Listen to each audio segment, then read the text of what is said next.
Buenas tardes a todos. Estamos en una nueva sesión de Arquitasa Talk y tenemos hoy a Verónica Sánchez Carrera, que es una compañera de profesión, es profesora también y me hace mucha ilusión que esté hoy con nosotros compartiendo este rato. Bienvenida, Verónica, lo primero de todo. Muchas gracias por presentarte por estas tierras. Nada, muchas gracias a ti, Ana, que siempre es un placer colaborar en cosas que estás haciendo. Gracias.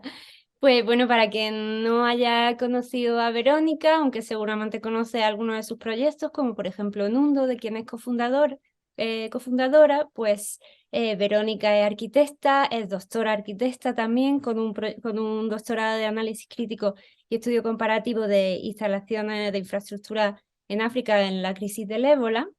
Es máster en proyecto avanzado de arquitectura y ciudad por la Universidad de Alcalá de Henares, experta en arquitectura de emergencia para enfermedades infecciosas, experta en agua, saneamiento e higiene, WASH, desarrollo en asentamientos humanos precarios con el ICHA, con la especialización que también hice yo, donde ahora es profesora, miembro del equipo de enfermedades infecciosas de la Organización Mundial de la Salud. Bueno, has trabajado para la Organización Mundial de la Salud, la Oficina Internacional de Migración de Naciones Unidas, Médicos Sin Fronteras, Cruz Roja, Arquitectura Sin Fronteras. Bueno, tiene un bagaje extensísimo, variado y lleno de conciencia y de sensibilidad.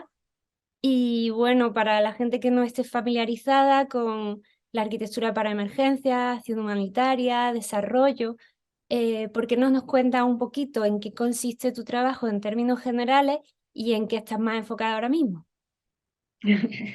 De acuerdo, pues bueno, muchas gracias, ¿eh? No hay nada como que te presente para que suene fenomenal todo. Bueno, pues mira, como has dicho, últimamente a mí me cuesta mucho cuando te preguntan a qué te dedicas, ¿no? Tú dices, Claro. arquitecta, ¿a qué te dedicas? Pues yo siempre me quedo un poco, porque es muy difícil explicarlo con una o dos palabras, pero cada vez me gusta más decir que me dedico pues a ayuda humanitaria, ¿no? Que la ayuda humanitaria y la ayuda al desarrollo tiene que ver con desarrollar la arquitectura en contextos, bueno, pues más complejos o de emergencia o de menos recursos. Eso es muy amplio también, ¿no? Pero bueno, es una especialización que permite, desde mi punto de vista, ser arquitecto donde más falta hace, ¿no? Donde tu trabajo es más útil. En ese sentido, pues desde instalaciones sanitarias o hospitales de emergencia, como has dicho, hasta, bueno, pues he tenido la suerte de participar en muchas emergencias, por ejemplo, reconstrucciones después de tifones o después de inundaciones o campos de refugiados, bueno, pues sitios donde hay muchas carencias y donde la arquitectura es una herramienta muy eficaz que se puede emplear, ¿no? Para mejorar las condiciones de vida de la gente, que al fin y al cabo es de lo que yo creo que nos tenemos que encargar desde la arquitectura. Y bueno, me dices que a qué estoy ahora dedicada, pues, pues como he picoteado mucho, pues sigo picoteando, entonces tengo varios frentes abiertos, ¿no? Por un lado, Nundo, que lo mencionabas, que es la organización que fundamos hace ya bastantes años y donde intentamos hacer arquitectura de otra manera, ¿no? Como eliminando cosas o reutilizándolas o deshaciéndolas.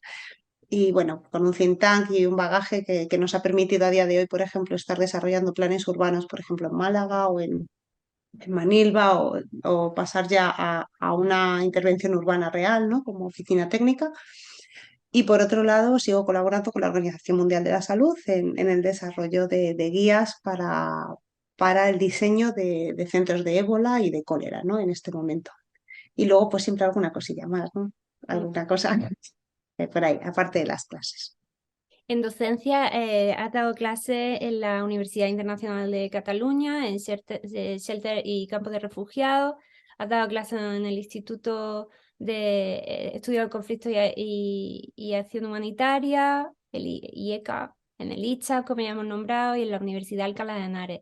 ¿En cuál de estas especializaciones en las que estás impartiendo clases o que has impartido te has sentido más en tu elemento, por así decirlo? Porque claro, son especializaciones que son que están relacionadas, que muchas veces se justaponen en algunos proyectos, pero a nivel docencia, por ejemplo, ¿en cuál te has sentido tú más a bordo? Pues mira, en realidad cuando más conecto con la gente y más disfruto creo que es compartiendo las experiencias en terreno, ¿no? Siempre que doy clase, de alguna manera me gusta decir que yo no tengo una gran experiencia a lo mejor, pero lo que sí tengo son muchas experiencias, ¿no? En diferentes misiones. Entonces, pues por ejemplo en el máster de la WIC, donde también empecé dando clase de campos de refugiados y luego evolucionó, ¿no? Y ahora mismo pues es de campos de refugiados, pero también es de centros de enfermedades infecciosas. Yo creo que ahí pudiendo explicar, ¿no? a los estudiantes, bueno, y a los arquitectos y arquitectas que se están formando en primera persona cuáles son las necesidades reales, ¿no? En terreno de la profesión, creo que es lo que más me gusta contar, ¿no? O sea, soy un poco amiga de la teoría y mucho más de la práctica, entonces, bueno, pues intentamos siempre hacer talleres y poner todos los conflictos, cuando al final trabajas en el mundo humanitario, lo importante, o sea, lo de menos es el diseño, muchas veces, si me lo permites, y lo importante es todo lo que pasa alrededor, ¿no? Y cómo te coordinas y lo distinto que es a lo que se entiende por un trabajo de arquitecto en Europa en un estudio, ¿no? Y ahí es lo que más me gusta compartir. Ujú. Sí, yo recuerdo perfectamente tu clase en el ITSAB, que fue una clase muy pasional, tanto por cómo la diste tú como por cómo la recibimos nosotros en ese momento. Y dijiste una serie de cosas que creo que a todos nos resonaron mucho, ¿no? Una fue, hay que trabajar por dinero y por convicciones, ¿no? Por ética, es decir, no se puede llegar al campo de la arquitectura y la cooperación siempre basándose en experiencias de voluntariado y proyectos estudiantiles, ¿no? Sino que es una profesión que hay que hacerla con mucha profesionalidad y esto requiere que nos dediquemos a ello con una labor, bueno, que esté bajo el paraguas de lo que se entiende por una profesión, ¿no? Y un salario digno para que también de esa manera cuantos más profesionales puedan involucrarse en este tipo de vertientes de la profesión, mejor, ¿no? Porque muchas veces hablamos de las carencias de nuestra práctica profesional y de cómo el mundo necesita más una serie de cosas, pero si esta manera de ejercer la profesión siempre se está sustentando en la buena voluntad de la gente o en la necesidad de experiencia, no vamos a ningún lugar, ¿no? Y creo que esto nos resonó mucho a todos, muchos ya teníamos un poco esa idea en la cabeza, pero ponerlo en palabras suena fuerte, ¿no? ¿Nos puedes hablar un poquito de esta visión? Me gusta que me hagas esa pregunta porque hay que explicarlo bien. O sea, a mí hoy por hoy, ¿no? Mucha gente me sigue preguntando, pero tú trabajas, pero tú cobras. Y yo siempre lo digo, pues lo más que puedo. O sea, porque al final, como bien dices, o sea, es verdad que es una profesión que estaba por tradición basada en el buenismo, ¿no? Y en el, bueno, todo vale, ¿no? Mientras la gente venga aquí a hacer el bien. Y hay que ser muy serios porque se manejan mucho presupuestos altísimos, mucho dinero. Se exige no solamente que tengas una titulación, sino también una formación especializada, idiomas, capacidad para estar en diferentes contextos y Bien. luego además puedes viajar a sitios donde corre peligro tu integridad física, ¿no? Con la seguridad, estás alejado de tu familia, o sea, son muchas condiciones que, que si fuera una empresa que nos contratara, nadie dudaría, ¿no? Que necesita estar bien remunerado. Y sin embargo, en la acción humanitaria, pues parece que está como mal, ¿no? Y en la arquitectura más, ¿no? Eso no quita, y también me gusta aclararlo, que yo y los equipos donde he estado, se desarrolla mucho trabajo voluntario, ¿no? Muchísimo, en paralelo al profesional. Muchas veces das clases, ¿no? En sitios de manera voluntaria o haces formaciones o o revisas cosas o documentación, ¿no? Porque alguien te lo pide, depende de quién te lo pida también, ¿no? Hay organizaciones muy pequeñitas con poco presupuesto a las que puedes colaborar. Nundo mismamente tiene, mi organización tiene una parte que somos completamente un trabajo voluntario, ¿no? Y hemos creado una oficina técnica precisamente para que el Nundo pueda vivir de ella, ¿no? Entonces hacemos trabajos muy profesionales, muy bien cobrados, y con ese dinero hacemos un trabajo voluntario en otras cosas que nos interesan, ¿no? Entonces ese balance es muy importante, pero sobre todo cuidando mucho la profesión, ¿no? Y poniendo en valor lo que hacemos, que es muy importante y que no todo el mundo puede hacerlo. Ahí está el valor, ¿no? Hace falta esa formación. No vale con tener buena voluntad para hacer las cosas y yo creo que la gente que recibe la ayuda merece la mayor profesionalidad, además, ¿no? Sí. Me está viniendo a la cabeza este proyecto, un proyecto que colapsó del estudio MLE, un estudio holandés que, no recuerdo dónde era, creo que era en Malabo, y colapsó. Y hubo una entrevista a las asociaciones locales y dijeron una frase que todavía viene conmigo, ¿no? Dijeron, nos comentaron que era un proyecto innovador y resulta que se referían a que era un proyecto de experimentación. Y hay sitios en los que no podemos estar experimentando. Y esto creo que ocurre mucho en el campo de la cooperación al desarrollo en relación a eso que decías del buenismo, ¿no? De las buenas intenciones. Hay lugares donde las buenas intenciones no son suficientes, hace falta mucha trayectoria en el sitio, mucha formación específica y también mucho tiempo, hacer las cosas rápido, no suele acabar bien. Y este ejemplo de esta obra que casualmente pues colapsó cuando muchas otras no ocurren, ¿no? Muchas otras va bien, pero eso no significa que quizá la aproximación a la metodología de cómo se ha llevado el proyecto haya sido la mejor, ¿no? Y esta confusión entre una idea innovadora y una idea experimental en un sitio que es muy vulnerable, es como una delgada línea que se difumina, ¿no? Te lo estoy explicando muy mal, creo, pero No, no, lo estás, simplemente es decir, estoy tengo muchos pensando en voz ejemplos, o alta. sea, sí, sí, no, hay muchos ejemplos de eso y además hay que diferenciar, ¿vale? Una cosa es la capacidad que tiene una persona formada en arquitectura, porque a mí cada vez o sea, tengo más tendencia a quitar la titulitis, ¿vale? O sea, somos personas formadas en muchas cosas, ¿vale? Yo ya cada vez me considero menos arquitecta o trabajadora humanitaria, o sea, soy una persona con un currículum, ¿vale? Ujú. Entonces, una cosa es las capacidades que tenemos las personas que nos hemos formado en arquitectura y en otras especialidades para ayudar a la respuesta en emergencia o en cooperación a gestionar mejor las condiciones de habitabilidad y las condiciones de vida de las personas. O sea, tú llegas a un campo de refugiados y probablemente tienes mucha más capacidad para ordenarlo o para hacer el saneamiento o para orientarlo, para diseñar una ampliación que alguien que no tiene tu formación, ¿vale? Eso es un tipo de trabajo que se hace, ¿vale? Luego hay otra cosa, que es la gente que hace arquitectura, edificación, ¿vale? Eh, y que sigue un poco pues esa estela de la arquitectura estrella, pero ahora adaptada a otros contextos, que también ha sido una moda, ¿no? Lo de está siempre una moda muy que yo siempre lo digo, ¿no? Que de repente se pone de moda hacer viviendas para los pobres, ¿no?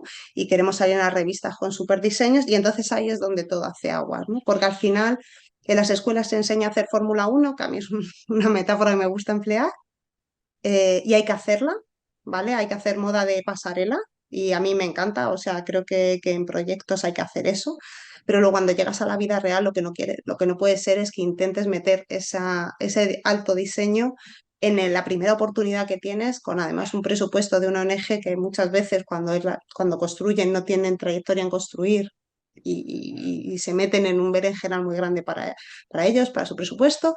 ¿No? Y entonces, y encima muchas veces eres novato o novata, ¿no? Y entonces dices, esta es mi oportunidad de hacer algo, ¿no? Y la lías un poco, ¿vale? Muchos, muchos ejemplos. O sea, recuerdo especialmente un director de escuela de Sur Sudán, ¿no? Que me llamó y me dijo, ¿es arquitecta? Y sí, dijo, ¿puedes venir que tenemos un problema en la escuela? Y llegué, lo cuento siempre a mitad de la nada, ¿vale? En una escuelita que habían hecho con una sección muy bonita, con unas barandas que se subían metálicas, tengo las fotos, siempre las enseño. Y entonces me preguntó muy serio, me dijo, ¿tenéis muchas escuelas así en Europa? Y yo le dije, no, ninguna. Y dice, "¿Y por qué las hacéis aquí así, no? Y yo vi claramente que era una escuela dibujada desde un estudio en algún lugar de Europa o de Norteamérica, eh, que funcionaba fatal, con un mantenimiento nefasto, oxidada, los niños se cortaban al subirla hasta, o sea, era muy bonita en el papel, pero era un fracaso de alguien que no había pisado terreno. Y eso es lo que no nos puede pasar, porque ya nos pasa un poco en condiciones normales que cuando dices, ay, arquitecto, piensan, bueno, va a hacer algo caro y tal. Si nos pasa encima en esos contextos, que no quieran nuestra colaboración porque piensen que nuestra intervención lo que va a hacer es encarecer o complicar la solución, Mm. estamos perdidos como profesión, ¿no? Cuando en realidad nuestras capacidades son justo la contraria, la de facilitar, hacer las cosas más óptimas, más eficientes. Eso sí, hay veces que hay que renunciar a la foto, ¿no? De Sí. la obra. Y esa es la... Sí, yo siempre en las charlillas que doy traigo siempre el ejemplo de trabajo como en asistencia técnica en las comunidades altoandinas del Valle Sur de Cusco, que las intervenciones eran extremadamente sencillas, pero eficientes para mejorar la vida de las personas, ¿no? Eran cosas como hacer un pequeño tabiquito para que una habitación que era dormitorio colectivo de la familia completa, a veces con cohabitación con animales, pues los padres tuviesen un espacio de intimidad, los hijos también estuvieran durmiendo separadamente de los padres. Esto evitaba discusiones y violencia machista, abuso de las niñas especialmente, y por supuesto la cohabitación con animales en una construcción, se hacía una construcción separada porque eso no entra dentro de las necesidades básicas de salubridad, ¿no? Pero una intervención como un tabique parece una tontería, pero a veces las personas, que no es lo que decía de la formación como arquitecto, ¿no? El saber distribuir un espacio, el saber qué usos requieren qué elementos, nosotros lo damos por hecho porque tenemos esa formación, pero a veces la gente no sabe cómo encontrar solución a esos pequeños problemas y ahí es donde nuestra asistencia técnica entra en juego, ¿no? Nuestra formación técnica para asistir a otras personas.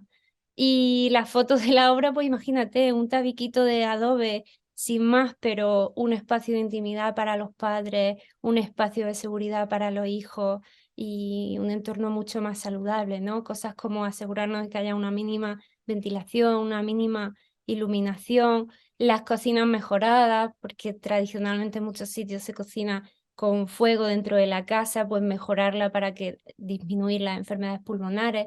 Son intervenciones que requieren un conocimiento técnico que nosotros tenemos asumido como natural, otras personas no tienen por qué tenerlo, y que mejoran la salud física y mental de la gente, ¿no? Y eso no pasa por...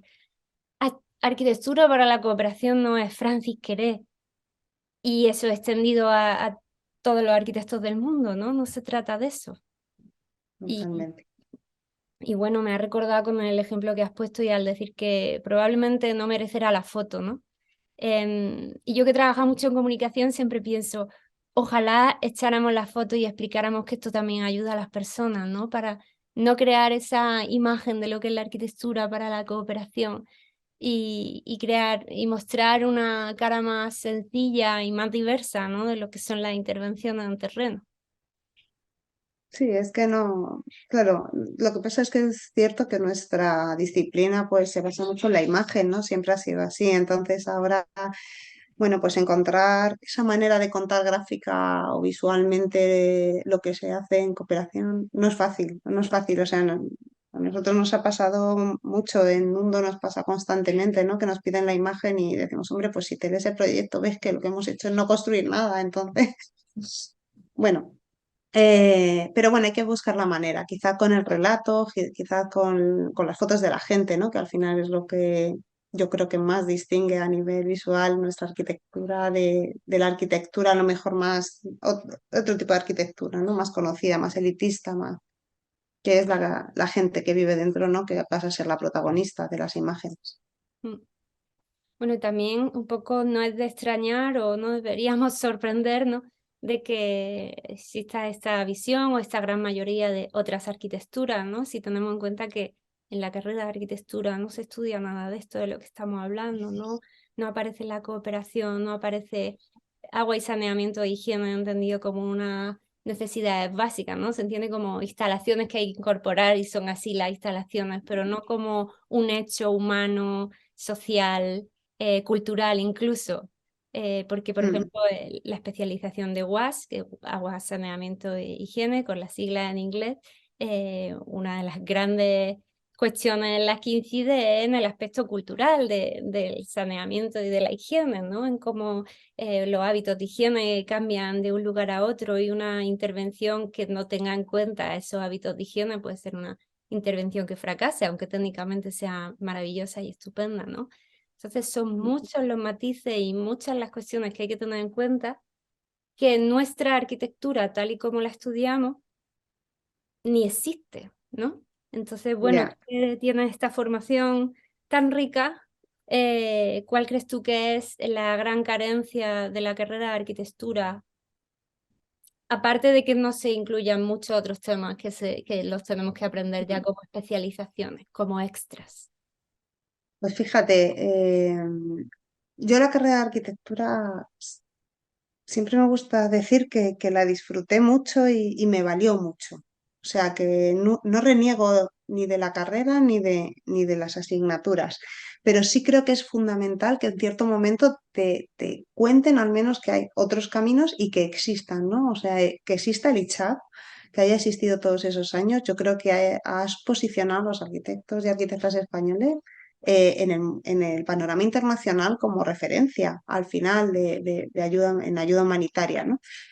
También se juntó con una circunstancia muy singular que fue la crisis, ¿no? En España había mucha crisis y éramos muchas personas que habíamos hecho arquitectura y que buscábamos otras salidas y encontramos esas, ¿no? Y cuando sales a terreno, pues vas encontrando arquitectos y arquitectas españoles en muchas misiones, en muchas organizaciones a nivel internacional, ¿no?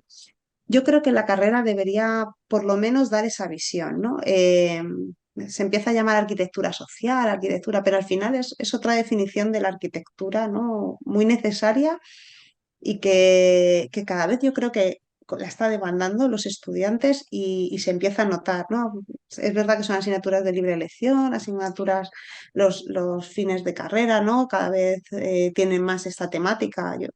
Yo recuerdo compañeros luchando mucho porque les cogieran temas que hoy están de moda, ¿no? Y hace, pues, bueno, que hace ya muchos años, Ya, pero está se ayer. discutía, ¿no? Que eso no era arquitectura. Sí. Entonces, bueno, yo creo que poco a poco eso va mejorando gracias a que las nuevas generaciones vienen dándole muy fuerte, que es como hay que ir, ¿no? Y a mí, y que cada vez hay más gente que puede dar esas clases y cada vez está más profesionalizado, que todo va a la par, ¿no? O Mm. sea que, pero vamos, no solamente había que convencer a las escuelas de arquitectura de que la ayuda humanitaria era una vía profesional para los arquitectos, sino que había que convencer a las organizaciones internacionales de que los arquitectos estábamos formados para estar en terreno. O sea, era un doble abismo, ¿no? Mm. Y tú levantas la mano y decías que sí, que podemos, ¿no? Contribuir. Pero vamos, ya te digo, yo creo que las carreras también cada vez yo creo que están más atomizadas para bien y para mal, ¿no? La gente se diseña su currículum de manera más libre, ¿no? Cada vez. Y bueno, las formaciones están ahí. Hay bastantes, en España hay muy buenas, las organizaciones también tienen formaciones y cada vez yo creo que se valora, ¿no? La profesión, o sea que es cuestión de tiempo, vamos bien en ese aspecto. Sí, tienes razón. Vale, pues quería comentarte también estábamos recordando la clase que nos diste en el ITSA hace ya 5 años, y otra cuestión que me interesó mucho es que contabas que comenzaste a hacer el doctorado en campos de refugiados tras terminar tu formación, bueno, tus primeros pasos, ¿no? En este campo de la acción humanitaria que comenzaste en 2007, ¿no? Con esta actividad. Y al cabo del tiempo viraste, ¿no? Tu proyecto de doctorado cambió y te acabaste decantando por el tema de instalaciones sanitarias, ¿no? Tras tu experiencia también de trabajo en la crisis del ébola. Entonces me parece interesante que hable de este cambio de temática en el doctorado, ¿no? Porque hay mucha gente que el proceso del doctorado bueno, es un bloqueo, dedican muchísima energía personal, muchísimos años y es como un reto muy grande, ¿no? Y tener la valentía para cambiar de temática, por ejemplo, y las motivaciones que te hayan podido llevar a ello, me parece interesante, ¿no? Así que si quieres contarnos un poquito, ¿qué pasó? Pues sí, sí. La verdad que ha sido un proceso muy, muy bonito y he tenido la suerte de estar muy bien acompañada. Por eso yo creo que salió bien y lo he disfrutado mucho, la verdad, el doctorado. Eh, pues como tú dices, yo volví de los campos de refugiados completamente alucinada, ¿no? De una realidad que estaba pasando muy desconocida en 2007, ¿vale? O sea, como que los refugiados era una cosa que pasaba en África, ¿no? Y que aquí no sonaba casi, y donde había tanto que mejorar, ¿no? Llegas allí y dices, ostras, o sea, aquí hay miles de personas viviendo, ¿no? Y en unas condiciones que a poquito que hagas mejorarías un montón de cosas, tal. Y entonces yo volví ilusionadísima diciendo, bueno, mi doctorado va sobre campos de refugiados. Encontré un tutor, Roberto Goicolea, y lo digo porque no es fácil encontrar un tutor que te quiera llevar esa tesis, no lo era en 2007, ya lo podéis imaginar. Y empecé, ¿no? Analicé manuales, seguía saliendo a terreno, ¿no? Porque, bueno, pues yo siempre he hecho el doctorado a pulmón, ¿no? O sea, en mis ratos libres, con mis medios y poco a poco, ¿no? Por eso he tardado tantos años, yo creo. Y nada, entonces empecé a escribir y me encontré con una persona que probablemente también conozcas, que da clase también en ICHAP, que es Gonzalo Sánchez Terán. Claro, Que si hay alguien que entiende cómo funciona el mundo, ¿no? A nivel geopolítico, es él.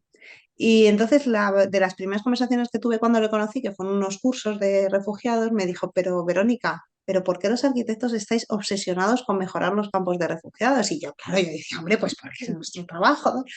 Y me miraba y me decía, pero si es que los campos de refugiados deberían desaparecer, ¿no? Y entonces yo ahí como de repente dije, ostras, claro, deberían desaparecer, ¿no? De repente llegó 2014 y llegaron los refugiados bueno, todo el tema de Grecia, llegaron a Europa, ¿no? Y los campos de refugiados, yo ya por ese entonces, afortunadamente, era muy amiga ya de Gonzalo, quedábamos mucho, y entonces yo todo el rato le preguntaba, ¿qué pasa ahora con esto, no? Yo cada vez que quiero entender cómo funciona el mundo se lo pregunto a Gonzalo. Y entonces me decía, pero pues los campos de refugiados han dejado de ser de acogida para ser de contención, ¿no? claro. De personas.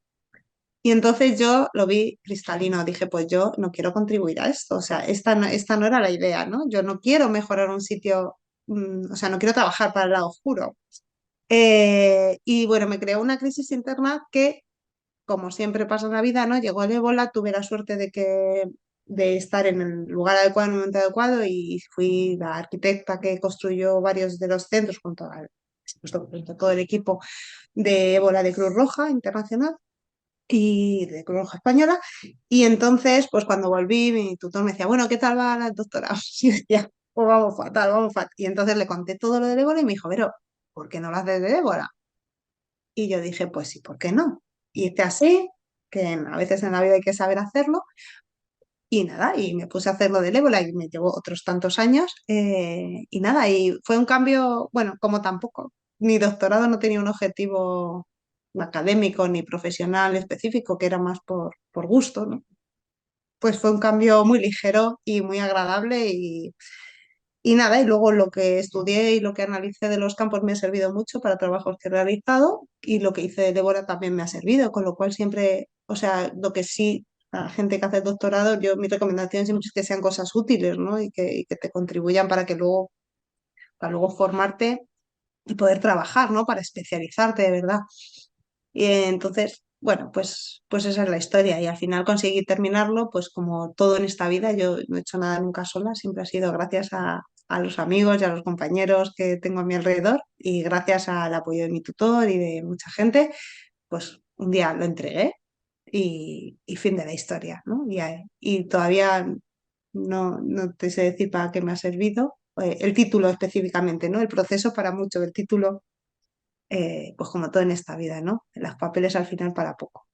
Bueno, pero el papel de tu doctorado, ese documento que ha hecho, sí es muy útil para muchas personas porque no había protocolo previo de construcción para estos centros, ¿no? Lo que has hecho tú es Mm, prácticamente innovador o partiendo desde una base. mm.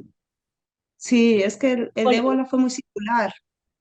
Porque el ébola antes de 2014 se había dado solo en comunidades muy chiquititas, entonces se resolvía pues con 3 tienditas de campaña, aislamiento de gente bueno, sinceramente, pues esperando a que murieran la gente y sin mucho tratamiento posible. Cuando en 2014 llega a un entorno urbano, es para miles de personas y de repente no hay tipologías y entonces Médicos Sin Fronteras y Cruz Roja y la Organización Mundial de la Salud se ponen a diseñar los primeros centros grandes, ¿no? Como yo estoy en ese lío, y aparte me gusta la investigación y tal, pues empiezo como a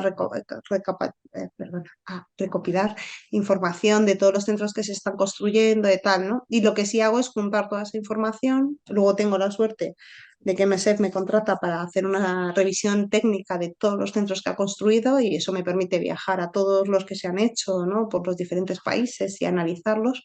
Vuelvo una y otra vez a terreno, a trabajar dentro, tal, o sea, tengo pues suerte, ¿no? De poder de eso.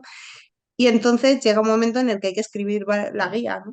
Y es el trabajo que ahora estoy terminando en la Organización Mundial de la Salud, en realidad. O sea, estoy haciendo la guía que luego servirá para, bueno, que será la guía oficial de cómo construir un centro de ébola, luego también de cólera y tal, ¿no?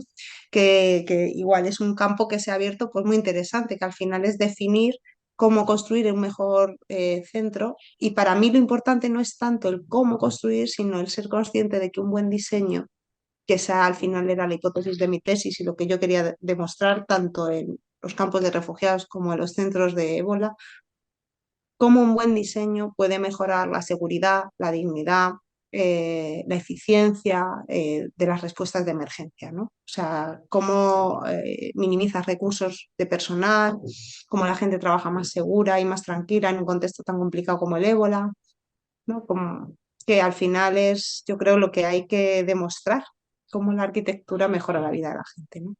La exacto, buena arquitectura. sí.